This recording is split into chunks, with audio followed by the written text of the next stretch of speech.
একটু অন্নপূর্ণা যোজনা নিয়ে শুনবেন নাকি? হ্যাঁ, কি প্রচুর কি কি বিভ্রান্ত, কি বিভ্রান্তি?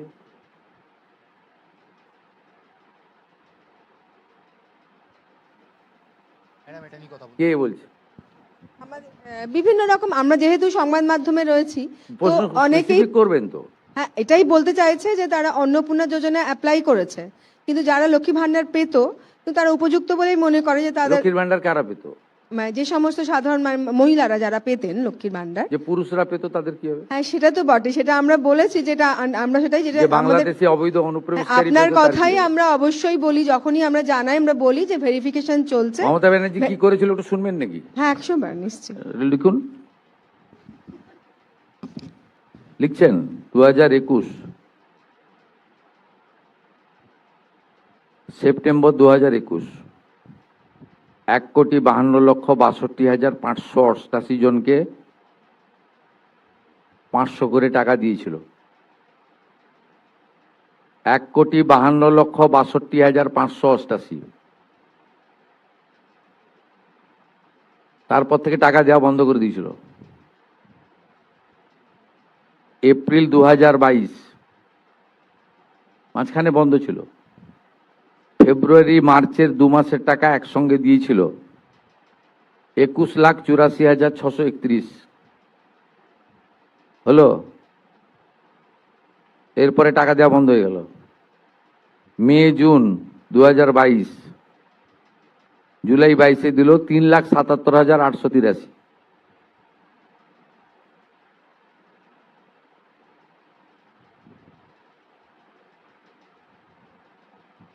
এসব হিসাব আমাদের সামনে আছে, আমরা এসব কাজ করি না। আপনাদের খুব পরিষ্কার বলি, সরকারি টাকা। আমাদের কমিটমেন্ট ছিল, কমিটমেন্ট আছে, কমিটমেন্ট থাকবে। জুন মাস থেকে 31 জুলাই পর্যন্ত ফর্মে অনলাইন অফলাইনে আবেদন নেওয়া হয়েছে। অফলাইনে যাদের আবেদন নেওয়া হয়েছে তাদেরকে পোর্টালে আপলোড করার কাজ হচ্ছে। ভেরিফিকেশন করা হয়েছে। প্রথম যেহেতু আমরা জুনে লঞ্চিং করব বলেছিলাম, 28 লক্ষ লোককে এখান থেকে দিয়েছিলাম। নেতাজি ইন্ডোর স্টেডিয়াম থেকে আমরা অ্যাপ্রক্স 1,19,00,000 মতো লোককে দিয়েছিলাম। তারপরেও আমরা আবেদন নিয়েছি 31 জুলাই পর্যন্ত। 2,16,00,000 মোট আবেদন করেছেন। এই আবেদনকারীদের প্রত্যেকটা ভেরিফিকেশন করার কাজ চলছে। ভেরিফিকেশন প্রায় শেষ পর্যায়ে এসে গেছে। আজকে আমি ডিটেলসে বলবো না। 10 তারিখে আমি এবং সংশ্লিষ্ট মন্ত্রী মালতী রাভা রায় ডিটেলসে প্রেস কনফারেন্স করব 2 PM, ঠিক আছে? আপনারা আসবেন মিছিলের আগে, তেরঙ্গা যাত্রার আগে। 17ই আগস্ট থেকে 10ই জুলাই পর্যন্ত যারা আবেদন করেছেন তাদের ভেরিফিকেশন কমপ্লিট করা যাবে, মানে 10 তারিখ পর্যন্ত এই মাসের। 11 থেকে 31 জুলাই ভেরিফিকেশনের জন্য আরো সময় লাগবে। কিন্তু আমরা এই মাসের 17ই আগস্ট থেকে আমরা 3,000 টাকা করে ভেরিফাইড লোকেদেরকে, মহিলাদেরকে অ্যাকাউন্টে পাঠাবো। এবং কারা কারা বিবেচিত হবেন সম্পূর্ণ ক্রাইটেরিয়া 10 তারিখ সোমবার বলে দেব। 17 তারিখ থেকে অ্যাকাউন্টে অর্থ যাবে, সরকারি টাকা, নিয়ম মেনে দেওয়া হবে, বিজেপির সংকল্পপত্র মেনে দেওয়া হবে।